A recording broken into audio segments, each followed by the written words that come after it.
Strasbourg, qui sont dans l'Est, qui sont à Mulhouse, aujourd'hui, vivent une situation extrêmement difficile. Et quand je dis extrêmement difficile, je veux dire par là qu'ils donnent tout. Et toute la question, c'est de se demander combien de temps on peut durer quand on donne tout. Actuellement, on est totalement démunis, il faut quand même le dire. Il faut qu'il y en ait un qui se lève et qui le dise. On n'a pas de masque, on n'a pas de moyens de protection. On n'a rien, on veut même pas tester les soignants libéraux. Quand un soignant libéral qui a les symptômes de la maladie demande d'être testé, l'ARS le refuse. Mais à quoi ils jouent ces gens? Ils nous donnent pas de masque, ils veulent même pas qu'on soit testé. Ils veulent quoi? Ils veulent qu'un médecin contamine ses patients, c'est ça qu'ils veulent vraiment? Est-ce qu'ils imaginent que le rôle d'un médecin c'est de contaminer des patients? Le rôle d'un médecin c'est de soigner des patients. Actuellement, vous savez ce qu'on fait? On fait comme le sous-officier de la coloniale, on se démerde. C'est-à-dire qu'on est en train nous-mêmes de trouver des protocoles, des choses pour se débrouiller parce qu'on est en manque. On est en manque de tenue, on est en manque de tests, on est en manque de tout.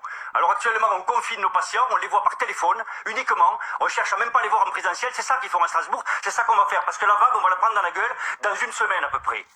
On nous fait jouer, on joue avec nos vies là, on joue avec les vies des soignants. En SSR, en soins de suite réadaptation, qui sont les établissements où il y a les patients les plus à risque, âgés, polypathologiques. Il y a pratiquement tous les SSR de France n'ont plus les moyens de se protéger. Les soignants ne peuvent pas se protéger. Ça veut dire quoi? Ça veut dire que si jamais un soignant est touché, si jamais un patient a la maladie, automatiquement un soignant va l'attraper et ça va se transmettre de chambre en chambre.